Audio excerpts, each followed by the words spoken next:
Right, Golf Shop Onliners, I'm a Srixon player myself. I'm dabbling with the ZX5 Mark II driver as well as the ZX7 Mark II, but I'm going with the LS I'm dabbling with. So the common question I get asked is, what's the difference between these two? Like, which one should you go for? Should we have a little look? So look-wise and tech-wise across these two clubs, it's really, really similar. Basically, the biggest difference we're going to see in the 7, which I think is this one, apart from it being slightly muddy because it always rains here in the UK, is that this one's going to be a bit more fade bias maybe than the LS in the 5, like a fraction. But you can set it up in the neck for both of them to do whatever you would want. Head size and shape-wise, they look very similar. They've got similar tech on the face, similar in the body.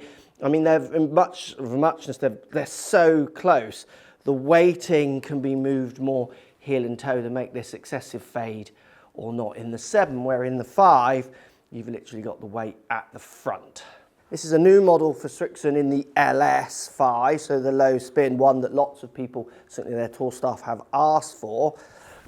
And I've seen them testing it and they've got some pretty cool numbers out of it. It sounds really firm and hard, these drivers, which I actually quite like, because they're actually titanium all over. They're not using graphite like lots of people are at the moment. There's 2 companies at the moment I can think of top of my head. Can you name the other one?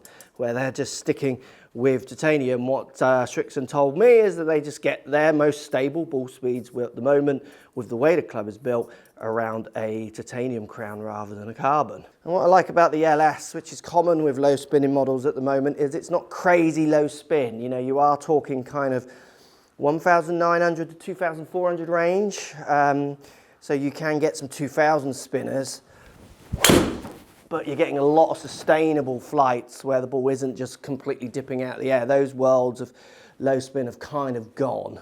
If we compare that up to the ZX7, beautiful little shape. If anything, it's slightly more rounded in its shape, which might appeal to certain brackets of players.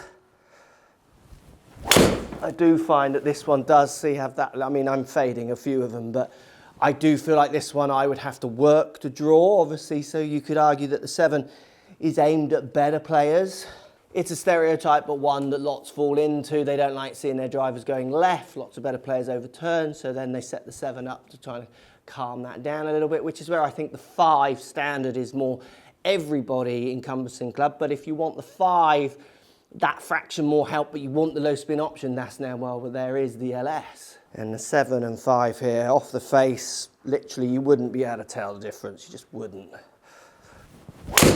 be able to tell the difference at all. Just didn't get hold of that one, it's going to tail that fraction more. So the numbers on the 2 clubs are really, really close. It's the fade bias in the 7. You can get potentially a little less spin with the LS, but not much. I think if you want as much help as you can in a low spin option, you're going to go with the LS in the 5. If you want something that's more neutral to fade bias, or you could flip weights around, you're interchanging weights around to dial it into whatever you're feeling at that time of year, whatever you're working on, you might go with a 7. But they're really close. I could see myself flipping between them as the year goes on. I don't think you're going to be upset whichever one you go for. And it's really nice hitting a titanium driver that sounds titanium. Like, it's an interesting old-fashioned almost sound, but it's not old-fashioned, it's just like a louder crack. But it's because there's so much graphite out there with those duller sounds at the minute. But horses for courses on that. Which one would you try and why? Let us know as always. Srixon's driver range is going from strength to strength.